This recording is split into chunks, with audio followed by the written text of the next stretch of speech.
Hello, this is Fam Electric Ghost. I have Niles. Is it Niles Becker? Yeah, Niels. Niels. Okay. So, yeah, this is Fam Electric Ghost. We're the show. We're a podcast where we interview indie artists from around the world. Are you actually in the U.S. or are you back in Germany? I'm in Germany, in Berlin right now. Oh, cool. Um, that's one of the advantages of this new technology. I can talk to people all over the world. Yeah, that's cool. So, I was reading your bio, and Okay. it indicated you had a big dream to come to the U.S. and you came to the US and you worked on your music, right? That's how you Yeah. actually. So all the songs that you've done in your catalog that I see on Spotify, were they done in America, or do you went back to Germany and recorded them there? So most of them were done in America. So I think there's one that Beatles cover that I did. That one I did back in Germany, but all the ones that I recorded with the band were done in the US with friends of mine. That's cool. So I'm going to get to the overall questions, but your newest release that I just saw out there is Trigger, Yeah. and we'll talk about that. But um, what I hear in your music, because I like a lot of Americana bands, country kind of five Hmm. bands like Wilco or different bands such as Tom Petty or the Yeah. 400 Unit with Jason Jason Isbell. Isbell and the Yeah. Drive By Truckers. So I kind of hear like a little Jason Isbell and You do? Well, yeah, that's nice. a little bit. And I hear that kind of Americana, which goes back to the band and Dylan. Um, Uh-huh. that's always been a big focus for me. Even though I'm an electronic musician, I love that type of music. So That's cool. we'll get into the overall question. So the first question we always ask all of our musical guests is, when do you get into music and at what age? So let's see. I think I got into music because I have an older brother, and he, when I guess I was 6 years old or something, he had this whole phase where he was listening to punk rock bands, I guess, Mhm. German punk rock bands, uh, and I think that's the first time I really had a connection with music where I just knew I wanted to do something like that. Then it took me a couple of years. I think when I was 10, that's when I first picked up the guitar. And Cool. I remember I just wanted to start playing the electric right away, but my parents at that point were like, "How about you start with classical guitar and Yes. then go from there?" Yeah, your parents were always like, I started on a classical on a clarinet, Oh yeah, which is nice. really not a writing instrument. But Yes. they didn't want to see me with a guitar or a drum set. And then later I said, well, writing instrument is more like a guitar or a piano. Uh-huh. That's how I got into synthesizers, because I couldn't afford a piano, so I got a Casio C0101. Was listening to Kraftwerk, listening to Brian Eno, and I was Nice. getting drawn into a lot of stuff that was going on in Berlin. I'm kind of Uh-huh. showing my age, but I'm in my 50s, Mm-hmm. and in the 70s, Kraftwerk and what Brian Eno was doing with Bowie Mm-hmm. in Germany was a really big influence on me. Um, Cool. but Have you been? Have you been to Berlin? No, I've never been to Berlin. I lived in Japan for 2 years, Oh. and so I got a lot of influence in Shibuya and Roppongi and those areas. I actually visited Roland and visited all these places. Yamaha, and Oh, but, okay. looked at the birth of the DX7 and the Jupiter 8 and those places, and found Jupiter 8s in the stores in Akihabara. And so, yeah, I've always wanted to go to Berlin. I've talked to a couple of German bands Mhm. for interviews, and that is a place. I actually have a booking agent now. Oh, It's okay. that's out of Europe, and hopefully I'll get the when this thing, you know, Yeah. opens up. I'll get to actually play Germany, because that is like one of the places that's into the kind of music I do. But Yeah. Yeah, well, so if you do come over, let me know. I'll let you know. There's a couple of other bands I've talked to that I was like, hey, let's get together, let's jam out. Nice. But so how long have you been working on music? I guess you did it when you were like 10, 12 years old. When did you, start to work on music and realize that you had your own voice and you could write? Because a lot of kids, they'll start, be in, garage bands that will play other people's music. It's a different type of musician that starts to become a singer songwriter. How did you decide you wanted to go that way? Yeah, that took me a couple of years because yeah, it was the band thing with friends of mine, and I guess we wrote music, but we always did it together in a room. I would come in and be like, I have this riff or this lick or something, and then we would jam out, and then usually the last thing that Yeah. happened was okay, now we have to write some lyrics so we have something to sing. And that changed later on. So I went on to study jazz guitar here in Germany. That was the first thing I did after finishing what would be high school in the US. And yeah, so then studying jazz guitar, that was a completely different thing. A lot about guitar and, Yeah. and Well, it music kind of gets theory. into his Beatle chords and the fact that you could do more advanced, composition. Like if you get into classical and jazz, I'm a big Yeah. jazz proponent. If I'm playing on a piano and I play like Sun Ra type of chords or chords that would be used by Coltrane's quartet, uh, Hmm. that's different than what you do in rock. It's different than what you do if you're like playing the Doors or if you're Totally. playing something from Yes. Not that different though, because Keith Emerson and Yes, they kind of go that way. Listen to Tangerine Dream; those bands take advantage of classical structures and jazz structures and integrated them, and that's kind of Yeah. so having that background. I think is really advantageous as a musician. You listen to a band like Steely Dan; it's always Yeah. good to know jazz. From my perspective, but that's a good foundation because a lot Yeah, of it rockers, was really helpful. yeah, But are just the other blues thing, based. sorry. Yeah, I was just saying a lot of rockers are blues based or punk based or heavy metal based, and they don't go that direction. So jazz is kind of interesting. It is, yeah, it is. And it was very helpful. It's just the one thing I noticed was that I had this idea that once you know how to play jazz, which also I found out there's no such thing. It never feels like now I got it down. Yeah, But you never get it down. That's the point. yeah, but also it's not like once you know how to play jazz that you automatically can play rock music. It's a very Oh different yeah, thing. totally different thing. Totally different skill set. Yeah. You look at like what Jimmy Page or Hendrix, well, Eric Clapton. You look Hmm. at Lead Belly. You look at like a guy like we were talking about Americana. Look at Robbie Robertson. Robbie Hmm. Robertson was one of the quintessential great American guitarists. Uh, Yeah. and the fact that he doesn't showboat, he's not an Eddie Van Halen, he's not a Jimi Hendrix, but Hmm. his compositional style is par none. You know, the way he could structure his chords and then have these little licks in between, he never showboated. But Yeah. if you really listen to the band, he's actually soloing through the whole song, but not very extravagant. It's more it serves the song, and so that Yeah, makes and you hear that it's him. That's the other thing. he just has such a unique style, and he could fill these little riffs in between the chords, Hmm. and he would do these little really killer, powerful little vignettes, of running a whole just a solo. There's solos, but they're so slight and they're in between the Hmm. chord structures. It's just phenomenal. I've Yeah. always think that's real skill. Yeah, totally. It is. um, yeah, but you're saying, yeah, that kind of skill set you won't learn in jazz. You won't learn in the blues either. It's kind of like becoming a rock guitar player. Depends on which way you want to come at it. You know. Hmm.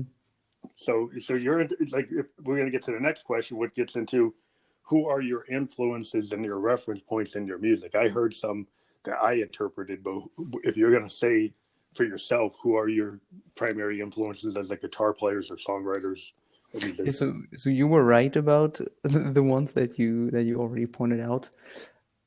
Way before that, I think one of the biggest influences for me was Mark Knopfler. Oh, he's great. Yeah, Dire Yeah, Straits. there was, I think, as always, that was something that was the records, Dire Straits and Mark Knopfler was stuff that my parents had at home, my dad especially. Mm-hmm. Um, and I think everyone's dad has Dire Straits records. But I love the stuff he did with Dylan on Infidels. I think the work he did on the Dylan record Infidels from the 80s Hmm. is unbelievable. He is such a great guitar player. And he was fairly young when he did that. It must Oh, have been yeah. crazy. to Yeah, all of a sudden I work with love his Dylan. structure. I mean, the way he produces, even as a producer and a guitar Hmm. player and a songwriter, he was able to integrate with Dylan, you know, Yeah, and with Brian Eno, he was helping him. But it's just the fact that he can do that, and it didn't sound like Dire Straits. It sounded like a new type of Dylan, and no other Dylan record sounds like that one. Infidels sounds totally different than anything in the catalog because of what yeah, he's doing. yeah. It's really, really interesting.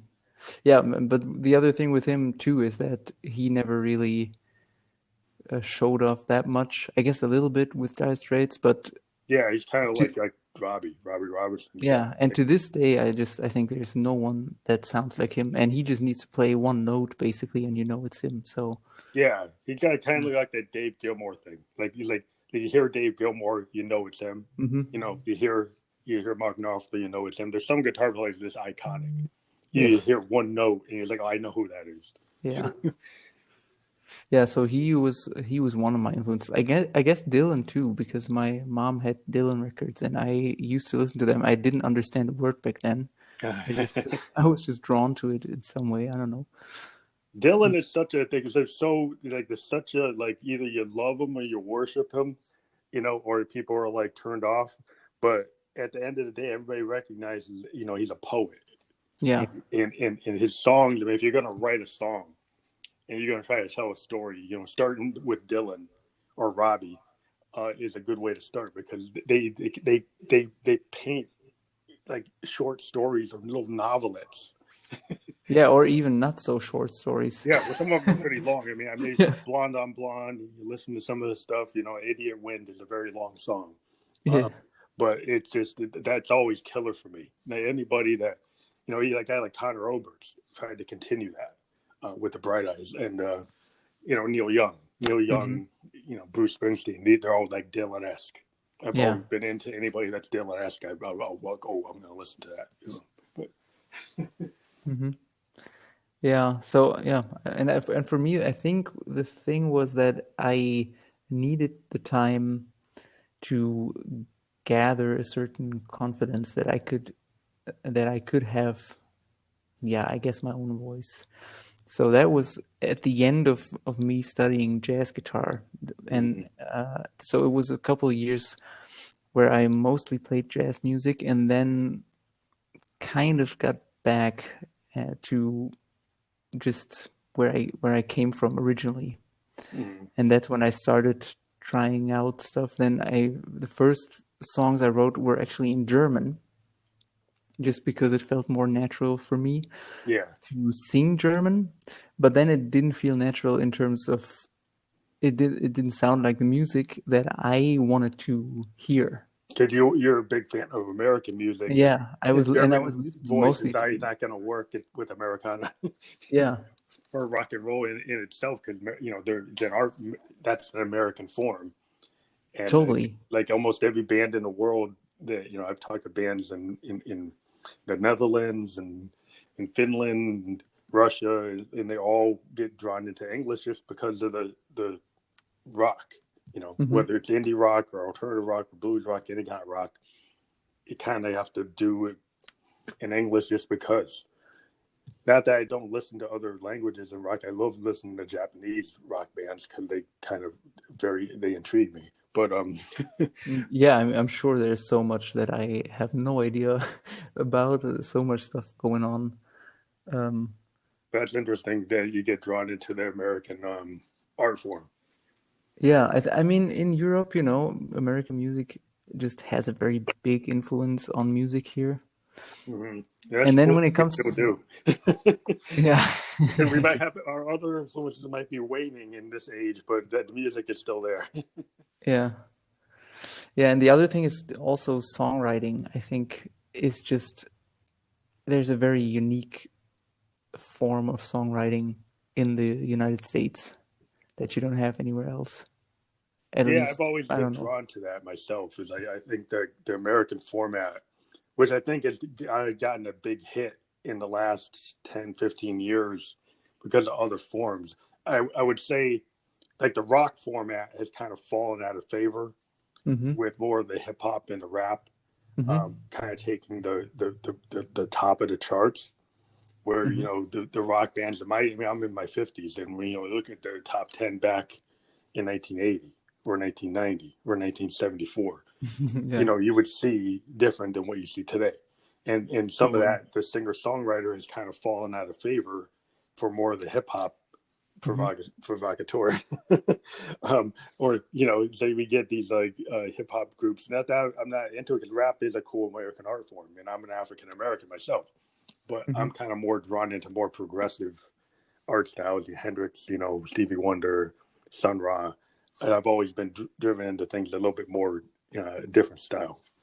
Hmm. Yeah, I mean, I think, yeah, I think that's just, that just happens, and then I don't know where all of this is gonna be in 10 years. So And I I'm think just rock is curious. coming back. I've been talking to more and more rock bands. The last 10 bands I've talked to are in the alternative rock, indie rock area. Yeah, and I think also all those old rock bands, whenever they do one of their tours, they still sell out stadiums. I mean, not right now, obviously, Oh, yeah, yeah. but Yeah, well, Guns N' but Roses generally, was getting ready to play in Boston, and that got put down. And Rage Against the Machine is more of a modern kind of punk band. are they back They together they again? reformed, and they were going to play in Boston this summer, but that got canceled. They actually reformed, Hmm. and I was very. I've always had a punk aesthetic. I love, Hmm. I love bands like the Clash, the Sex Pistols, Husker Du, Replacements. I kind of grew, early REM. I've Hmm. always had this kind of. I love this Joy Division. Um, the idea of that kind of aesthetic, where Hmm. even early U2 was kind of punk. And it just kind of opens up like the kind of pure rock, that you can kind of be, like, have that confessional writing like a Dylan. You Hmm. can actually say something, and even if Yeah. you're not the best musician, you can actually still have an impact, um, and your style can become something important. Um, Even if you're not a Jimmy Page, you're not a Hendrix, you're not a Clapton, but you can still say something. Like the Clash kind of point that out. They became great. Yeah. In that, so some people get intimidated when they become a musician. They're like, I had a bunch of guys I grew up with, and if they couldn't, you know, play like Page, or they couldn't play like Hendrix, or they couldn't sing like Jim Morrison, they said, well, there's no way I'm going to be able to do it. And they didn't realize, the punk idea, like a Johnny Rotten, you know, Johnny Lydon.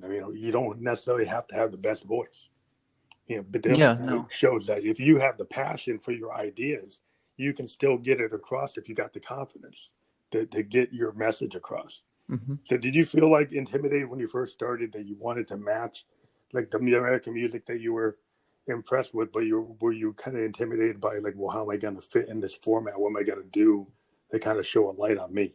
Yeah. Yeah. I mean, I certainly know that feeling with all those people that I look up to, and for me, it just took a while to also accept that I have my own voice and I have to work with that and not try to be someone else. Hmm. I think I never really tried to be someone else because I always kind of knew that there's no point. Yeah. um, Well, you're but always going to still, lose that. It's better to find out what your capabilities are and know your limitations, and maybe keep on pushing, you know? yeah. And then the other thing though was that it is, for me, it was difficult because, as a matter of fact, I am not American. So really, there's not really a point Yeah. trying to be Trying to be one.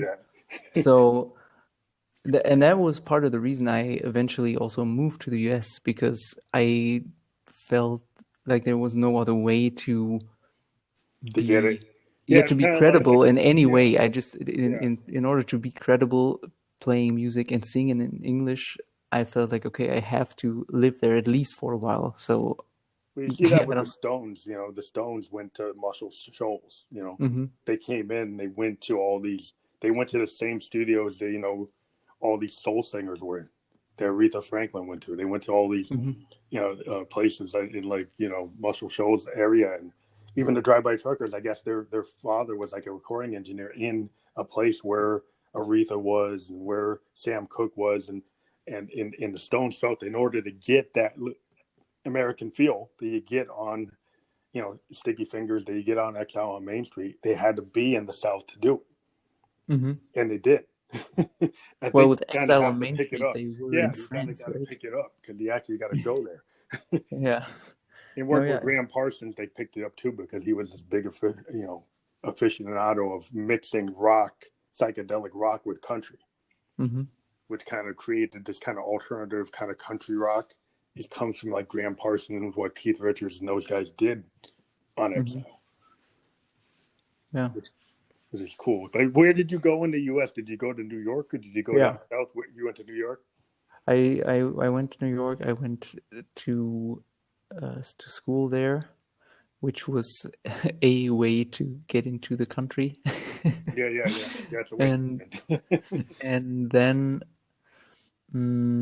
yeah, I mean, I was there most of the time. I was in the US for 3 years. Most of the time I was in New York, and I once for the summer I moved to Nashville for 3 months Well, and worked that's with a it. good place to go. That Oh gives yeah. you the country kind of your country ID card. Yeah, if you talk about songwriting, Oh yeah, I've never Nashville experienced that is anything. like the total heart Yeah. of a lot. Well, either Nashville or going into the deep south like Muscle Shoals is another, or Louisiana. If you go to any of those places, you'll pick it up. You Hmm. know. So how did you set in with like the there's a lot of great studio musicians in Nashville. There's all these studios all over the place and all these musicians working like New Orleans. So did you Yeah, get to sit in, or you just were a fan? Did you get to like play with anybody? I didn't really play with anybody. I wrote with a couple of people, and also I went there to work with a publishing company. So I had an excuse to be Okay. there and Yeah. just to go all to all these events. So you're like a fan, like sinking it in, because all musicians are music fans. Like, Yeah, and also I think I wasn't really prepared for what was there. I think since I moved back to New York, I always wanted to go back to Nashville because with yeah. just this mindset of knowing what's going on there. And I actually went for another week, Mhm. just I think 1.5 years later, and I had such a good time just because I knew what it's like. Yeah, there's a great musicianship going on there. I've talked to some bands that are not just country bands there. I mean, there's alternative bands, Yeah, there's rock bands, all there's kinds tons of of bands. bands. Yeah, Jack White's there doing the blues and keeping the Yeah, blues going with Third Man. So there's a lot of cool stuff going on. And as a and the blues musicians guy, are I'm incredible. told, yeah, the blues stuff there going on. I'm Hmm. heavy into blues, lead belly type blues.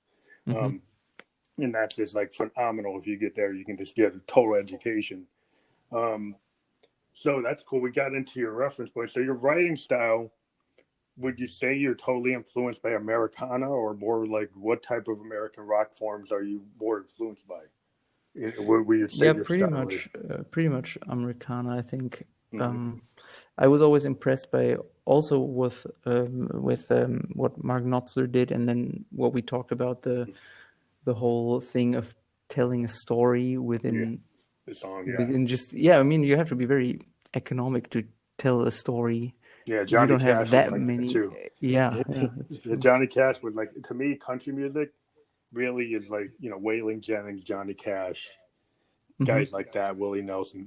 I'm kind of old school country, the kind of Hmm. outlaw country they get out of Johnny Cash, the Man in Hmm. Black, Yeah, I Folsom get that. Prison. Yeah. That to me, the train clacking, they basically had a rhythm section that sounded like a train. Hmm. and and it was this, and it's always about the bad guy, which is kind of this anti-hero. Hmm. The idea in country music is not about like romancing your girlfriend. It's like, I'm a guy that's gonna go to jail. Yeah, and it's always yeah, and I'm on Down and Out. There's laws after me. Like I'm the Man in Black. I'm not the hero.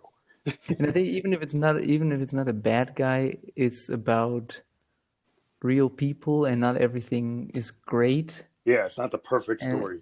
It's not yeah, and I, Ozzy and I was Harriet. always drawn to that, to just telling these stories about people that felt real and also had their problems and trouble and whatever. Yeah, Um, I think that's the great thing about classic American storytelling in music is it wasn't, always like the happy song. Um, Hmm.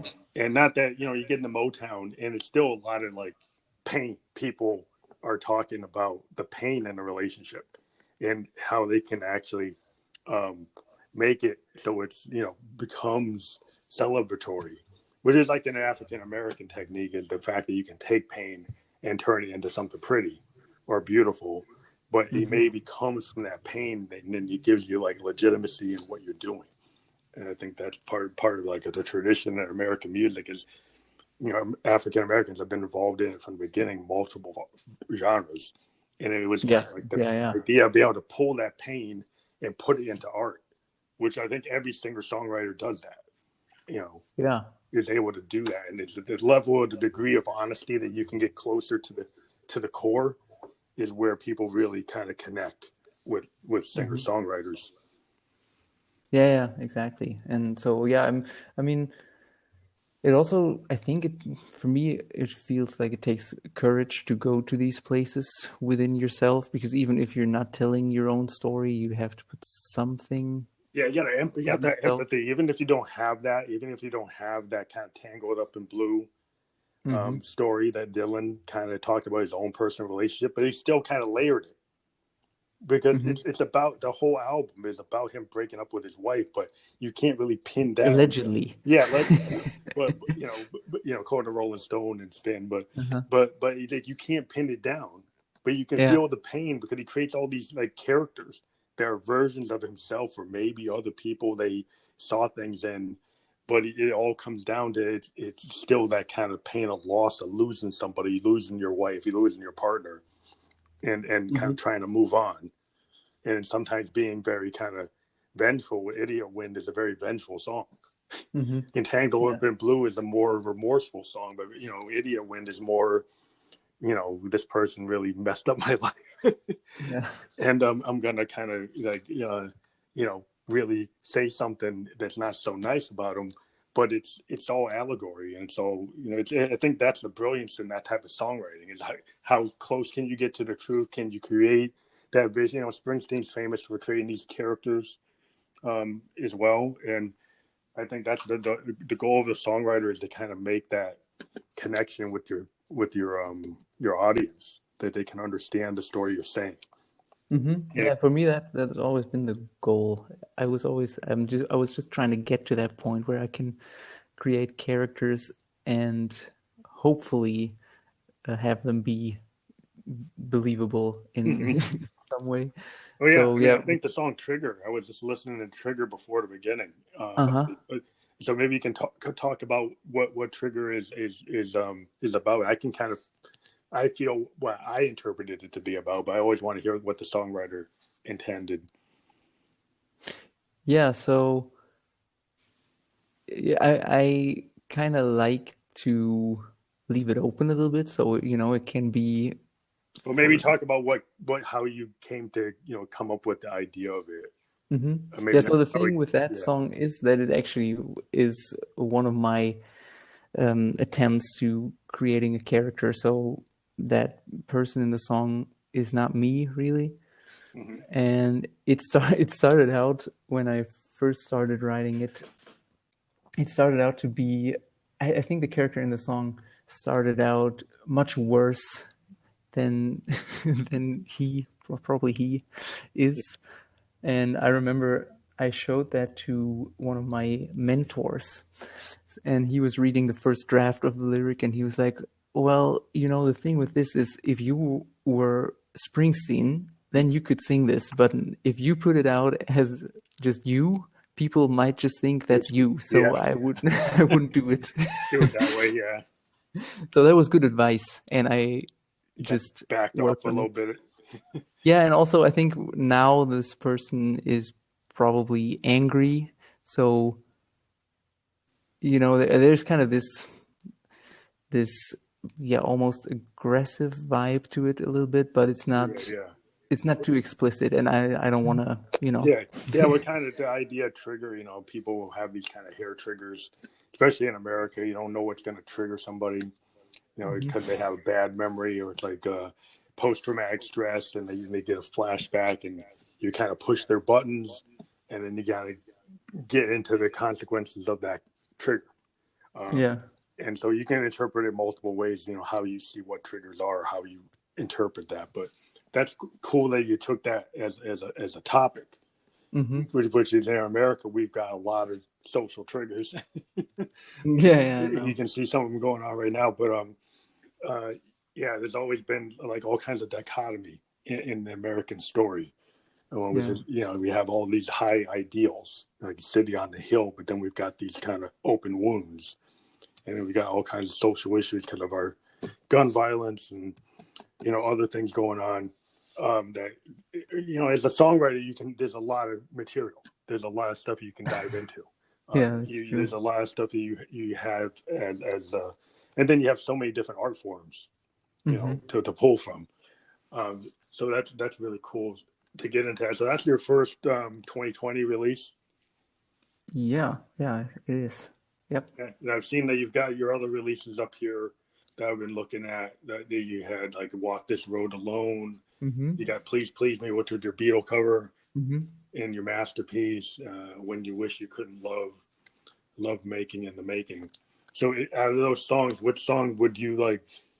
What song in your catalog is like your quintessential song that somebody's saying what really represents your style right now? Out of all your songs in your catalog, which one would you say is the one that really is the one that you would show somebody and say that represents who I am as an artist? I think it would be between Walk This Road Alone and Masterpiece. Those are the two. Because Walk This Road Alone has this sonic vibe, and it's also a character, and also this whole longing atmosphere of, and yeah, I just think with the imagery, it's this. So that's what you're trying to convey. You felt you conveyed that best in those songs. The what songs? The songs you just mentioned, you felt you conveyed that what you want people to see as your central like theme in your music. You think Yeah. those songs are conveying that Yeah. best? That's cool. Yeah, I always try. That's a new question I started asking bands because I thought it's interesting. Because as a fan of musicians, I bring up "Tangled Up in Blue." Mm-hmm. It's like Dylan's kind of premier song from the '70s. Mm-hmm. You can go into the '60s and you can find other ones, but in the '70s, that was kind of like, whoa, that's it. Mm-hmm.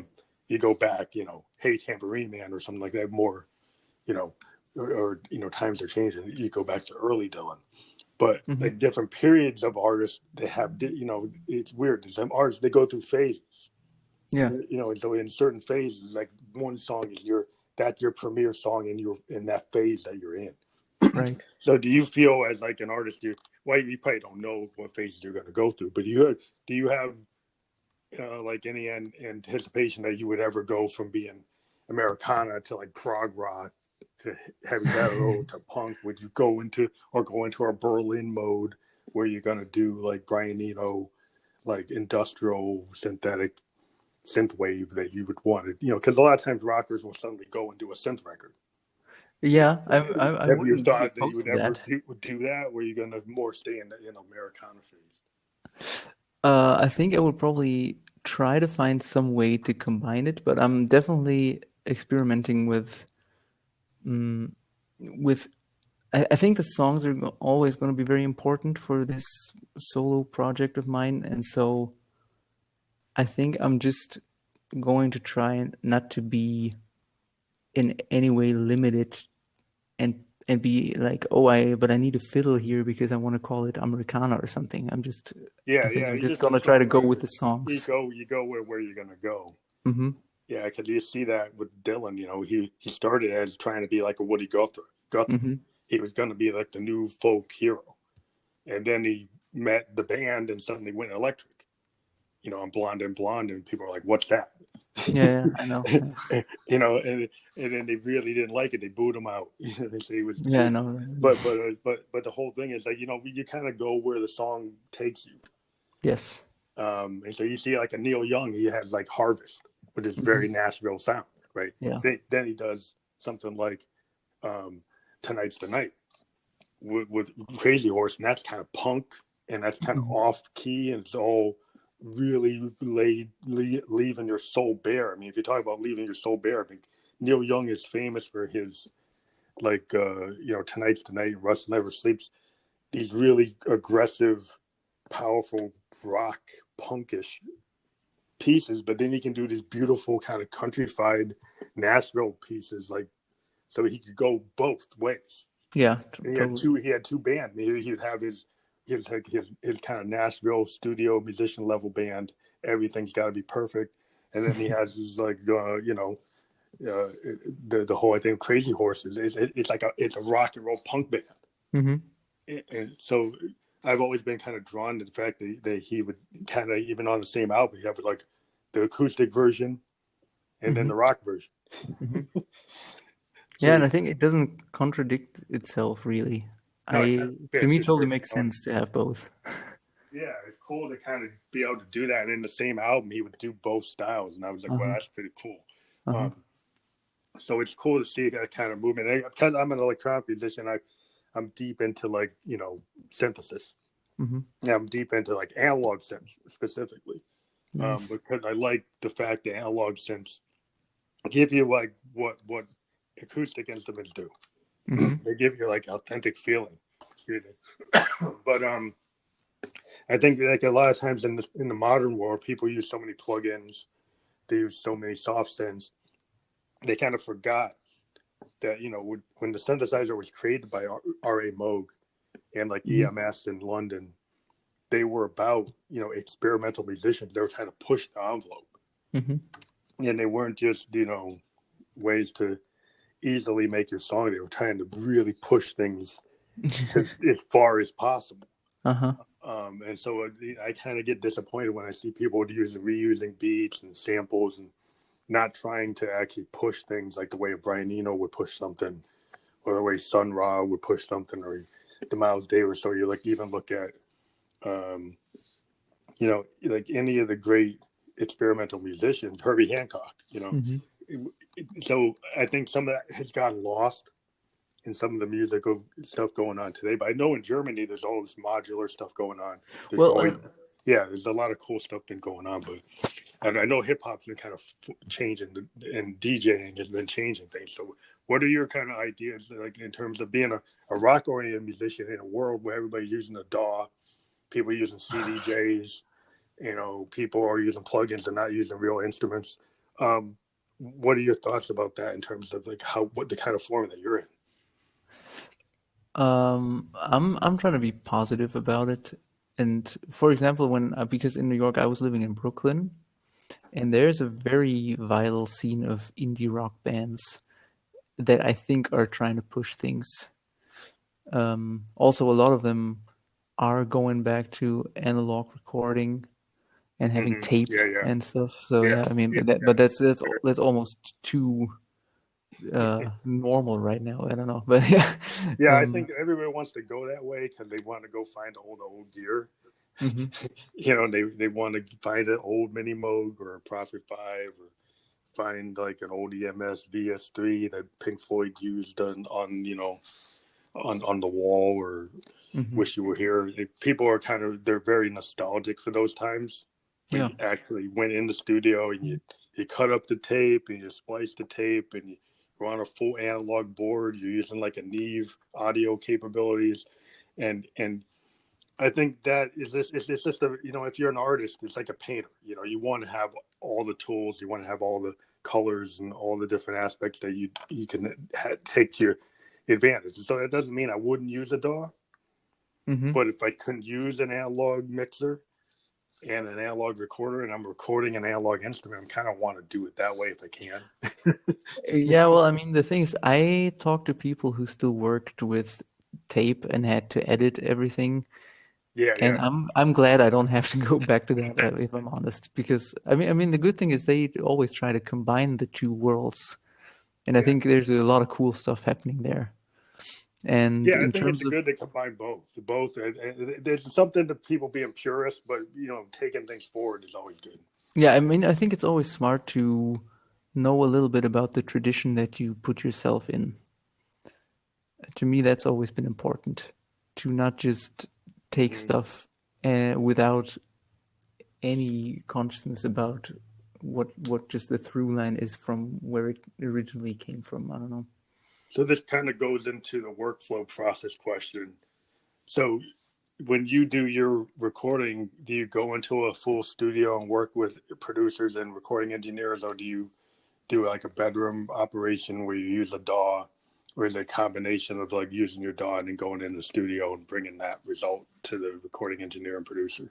Yeah, I mean, at this point, that's where I usually start. I mean, when I'm writing, especially for my solo stuff, I mostly do it acoustically. I just need my guitar and I write stuff. And then when I go to demo it to show it to a band or something, yeah, then I would probably just do it here at my place. Because also, there there aren't that many studios left, and then the ones that are left, it's not that I can just Oh, so afford do you going just in all the record it time. with like your phone or your computer? You don't use like a DAW to put it down? No, I do use a DAW You and do. microphones and stuff. Yeah. Which DAW do you use? Are you either using like Ableton or Pro I'm Tools? Logic. I'm a Logic. Logic Yeah. person. Yep.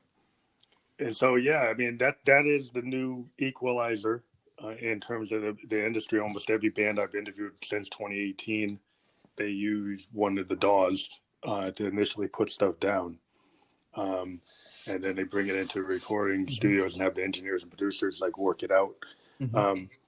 So when you in this world now because of the lockdown, are you kind of not able to keep on recording without going to a studio? Have you found ways to take your DAW and be able to send it to somebody? You still physically have to go to the studio.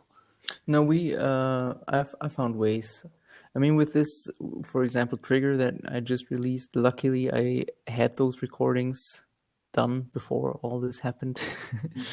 But I actually I added some guitars afterwards that I just did here at my place. So you did the overdubs through Logic. You just put them in, yeah. And yeah, luckily right now I've been able to work with colleagues and friends by sending stuff around. Or so here in Germany, we're kind of going slowly back to I don't think normal, but things are opening up. So Yeah, I can at least get to a travel to studio. another city and then work with people there. Yeah. Well, that's cool. They still limiting how many people can be in a space. Cause I don't know. I was talking to Yeah. some guys in London, and they had a band, and they still couldn't practice because they could only be two people in a building. They wouldn't let them be more than two. So Yeah, they had like a 4-member band, and they couldn't practice because they wouldn't let them do it. I think you could practice now if you wanted to. Oh, you can. But all the Yeah. concerts and events and stuff they're canceled. Yeah, these guys in London, 2 weeks ago, they still couldn't even practice. They were saying they wouldn't let them do it, but maybe that's opening up. Yeah, so that's interesting because one of the things I do as an electronic musician, I use like a lot of hardware recording because I got analog instruments, and I kind of made a decision a long time ago. I didn't really like the DAWs, even though I'm an electronic musician. Like tons of us use DAWs.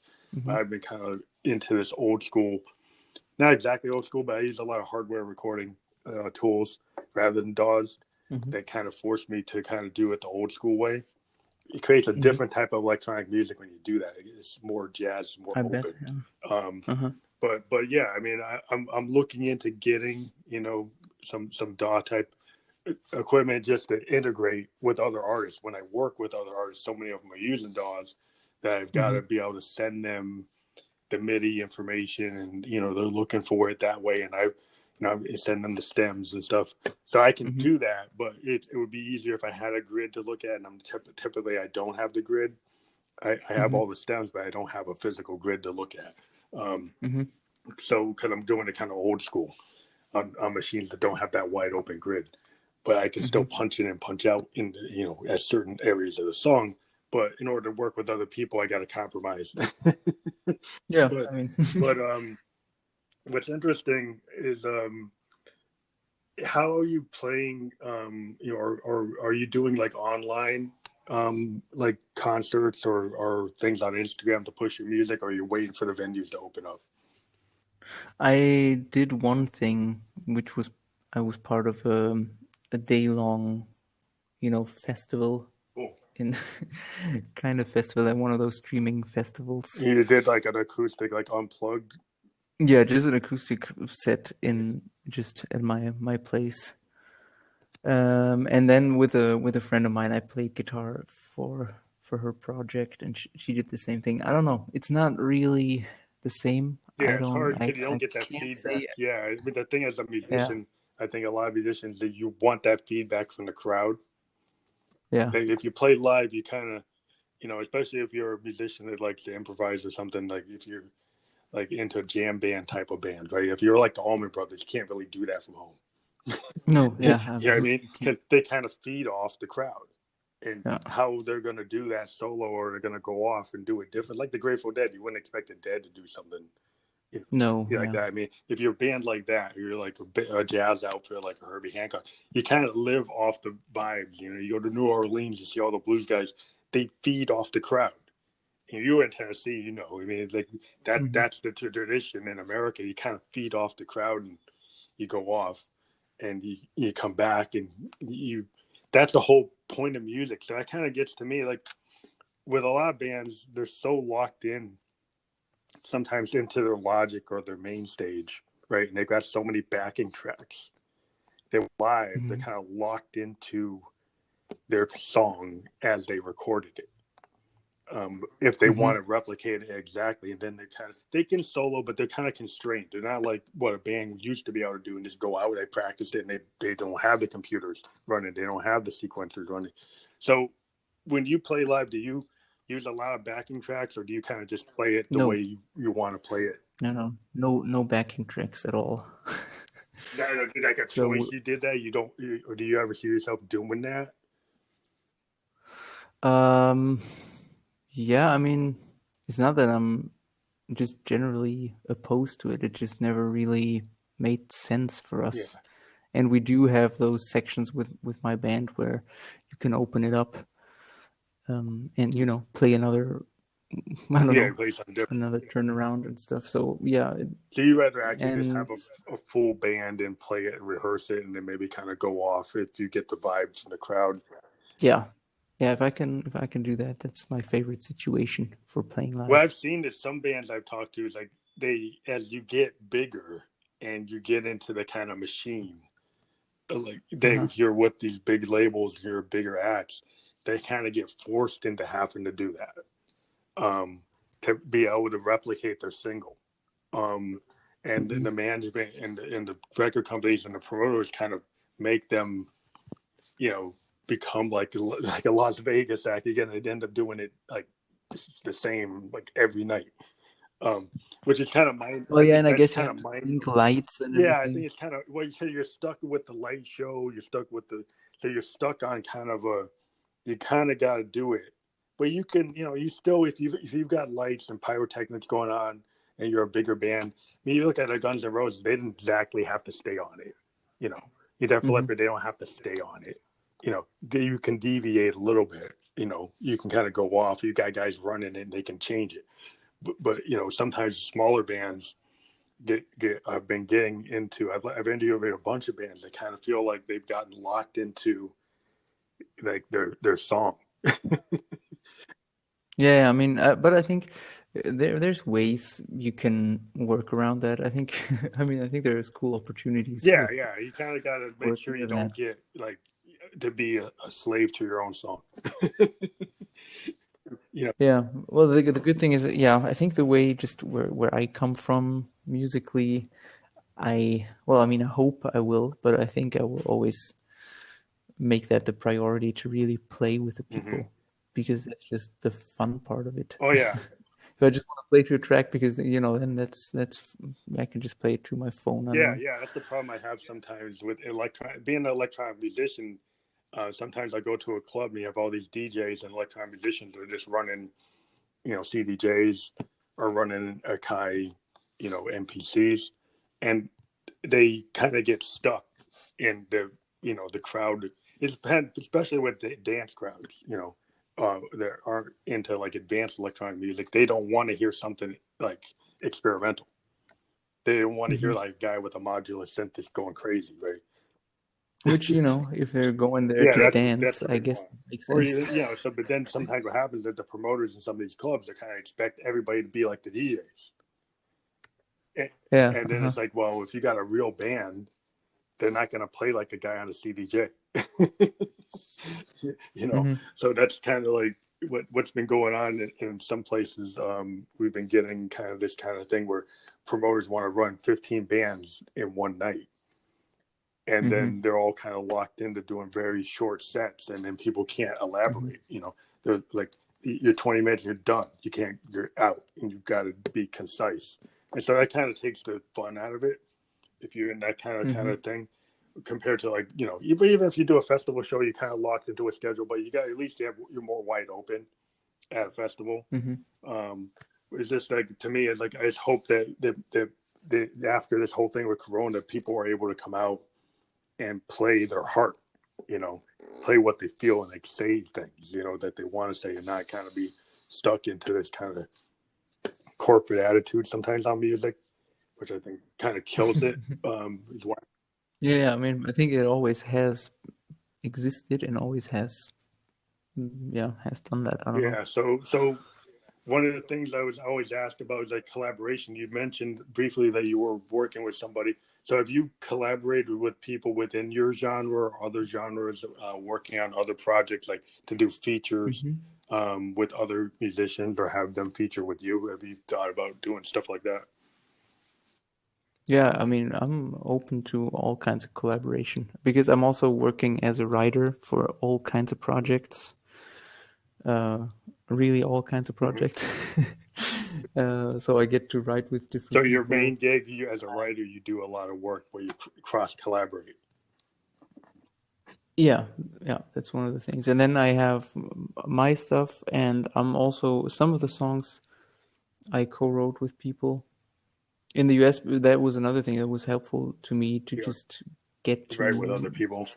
American music, to stuff to write with American writers and musicians. And yeah, and then I actually have another project going on right now here in Germany, which is more of a rock band. I don't know if you would say punk rock band, but it's More also alternative, maybe more alternative.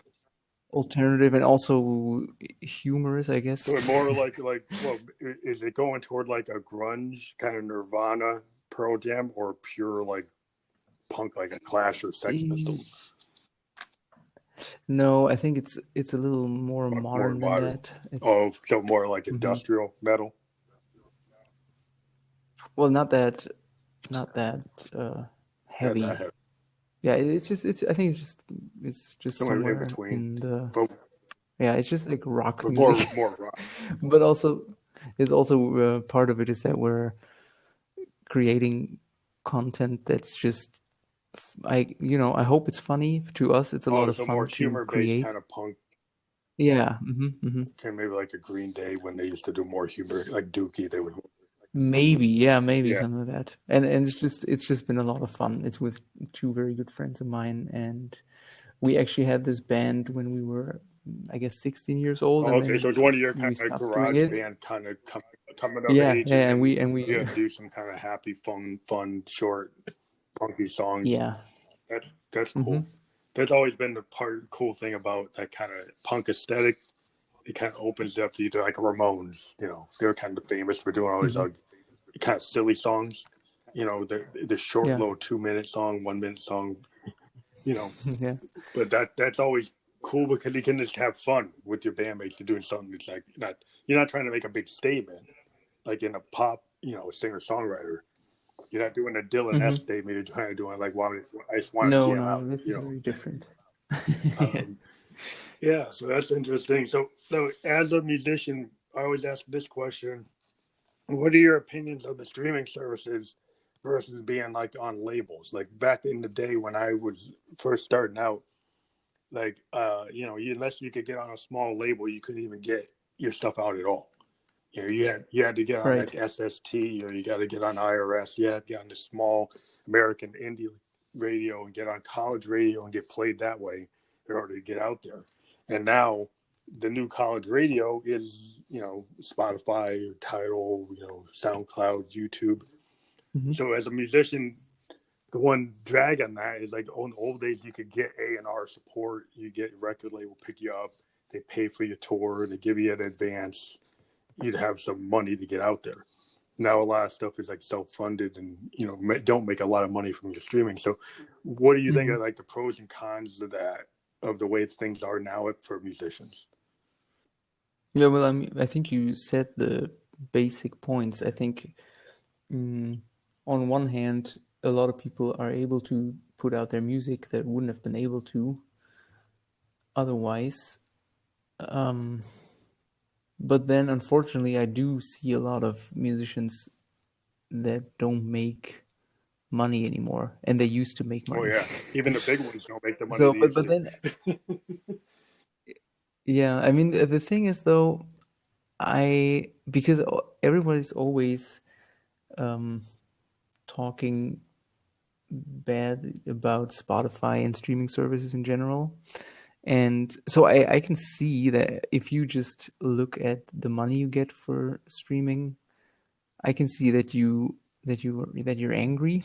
But then I always think that people never talk about the labels.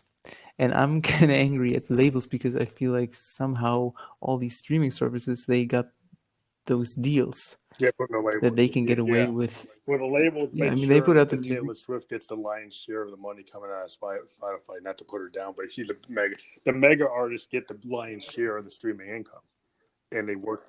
Yeah, and I think that's not very different from back in the day No, yeah, too. any big. I mean, Led Zeppelin's going to make more money than the Ramones. You know, Yeah, that's the way it and was I back think then too. I mean, that's what happened.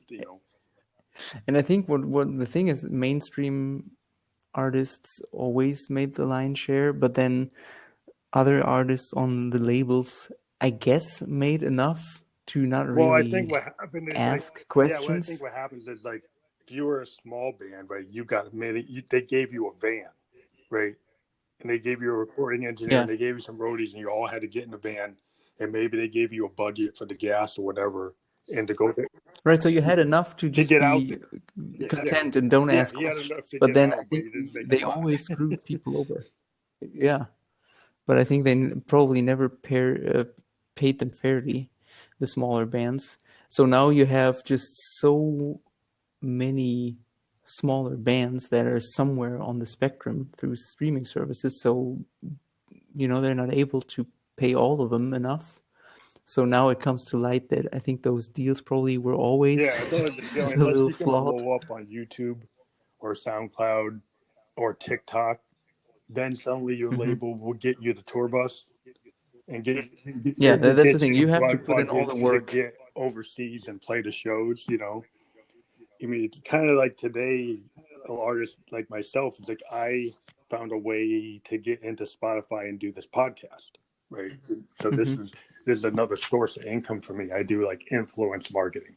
I do I Hmm. do like what you call music licensing and Hmm. stuff like that. And so because I'm an electronic musician, I can do apps, right? I can do little short snippets on my synthesizer and then sell it for a TV ad or something. Hmm. And so I can make more money doing that than as the ghost. But I still, Right. run my ghost project, and from time to time I do okay. But I actually make more money from the other things involved in my music. That keeps me Yeah. going, and then I get to play because I like to play. And so you just kind of live with that. I mean, I just got a booking agent. Like I said, I'm going to get to travel once this thing opens up. But yeah, it's just it takes a while to get where you want to get, and you kind of got to be satisfied at a certain level in your career. There's like, hey, maybe I'm never going to make above this X amount, but I got to be happy Hmm. with what I'm doing because I have control over my art. I don't have to have somebody tell me what to do. I think that's one of the best things I think is being an indie artist now is like, yeah, you could compromise and try to make a hit and have some producer totally rework everything you do to make it a hit, or you could, But I think if you go, if that's the approach, then you're not gonna make it because there's someone out there who really wants to make a hit and yeah, yeah, that's really their passion. So if you just try to do it to pay the bills, it's probably not gonna work. I don't know. yeah. I think you got to do it because you love it. I think most of the musicians I talk to, they do it because they love it.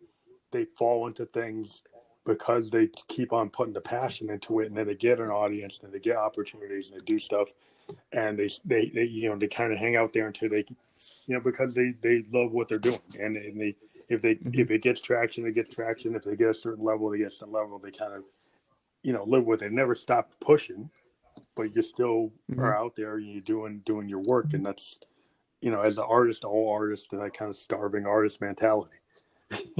You know, you do it because you're like, that's what you are. You're an artist. It's like a painter trying to sell a painting. Like, you might sell one painting every 5 years. You know, you know, but that's the nature of the business. But I think it does give a lot of people the ability to, you know, get onto a podcast or get out there outside of their market. And now suddenly you're in Germany and you got people listening to you in Canada. You know, you got people listening to you in Japan. You know, you can get, and that's where the opportunity is, because then you can find ways to reach those audiences and engage them. I think that's what the whole social movement of social media is really good for that. Yeah, it can be. Yeah, but I think that's the thing. You just have to try to see it as a chance for something, and then also be skeptical and careful, I think. Oh yeah, there's a lot of people out there who are trying to pull your money and trying to get you to say, well, I can get you 1 million listens, like really, from some kind of Russian bot. Yeah, you know, so you kind of got to be smart. It's like, how is it that all my listens are coming from Ukraine? You know, maybe that's not real. But that's you know, you don't want to fall down that rabbit hole. But yeah, it's just, you got to be careful, because there's always people out there trying to take advantage of artists. Yes. So you're working on that project with your old bandmates. Are you working on this single? Is this part of a bigger project? Yeah, so I have 2 more recordings that are basically done there, and Masterpiece and Trigger, and the 2 new ones are gonna be the Made in America Volume 2 EP. Okay, so you put out EP, and that's gonna come out this year. And that's all stuff that I still worked on while I was in the US. And then I am, which is part of the whole Corona situation, because there are no gigs really at the moment, so I was able to work on new music, which was a nice side effect. Yeah. So you just have to look into recording. Yeah, so the whole Corona thing is, I've been doubling down with a lot, you know, a lot of the artists I've been working with. I actually started doing a lot of collaboration and, you know, focusing on a lot of material when I actually wanted to go out and play. So then I was like, okay, well, all the time I was going to do that, now I can actually, you know, work on some stuff I was not going to work on. And yeah, I think I've talked to a lot of bands that have been doing that, and they've been able to double down and maybe release an album before they thought they were going to do it. Or work on a collaboration they didn't think they had time for, and now they did. So I think that's, people have been able to take this time as creatives and use it to their advantage in some ways. But it's great to have you on the show. We're going to push this out to all of our streaming services. We're on 11 podcast platforms, including Spotify, which is our home. You know, Anchor is actually part of Spotify. But we're going to be on Apple, we're going to be on Radio Public, Google Play, all in. On the Spotify version, it is free to listen to. You don't have to have a subscription to listen to our podcast. And so we'll give you the link to the major ones, like Apple and Anchor and Spotify, and it will go out within an hour. And yeah, we're going to push it on our social media. We actually are able to link it on our Instagram to a highlight that will go right to the Spotify version of the podcast. We're going to push that one out, because that's why they want us to push that one. But but that's going to get pushed there, and you can, you know, share it on your story if you want to and stuff like that once they put it up. But yeah, we're glad to have you on the show. Next time, if you ever have another project you want to talk about, give us a ring, and we can get you on. We've had people on the show multiple times over the last couple of years. So yeah, we appreciate you being on the show. Yeah, man. Thanks for having me. Thank you very much. Good talking to you. Have a good. Was it daylight there or nighttime? No, actually, it's midnight. Midnight. Oh, it's like 6 o'clock here. So, well, Oh, okay. Oh, So either keep on working or rest up. yeah, yeah, man. Okay. Same. Yeah. Thank Bye. you.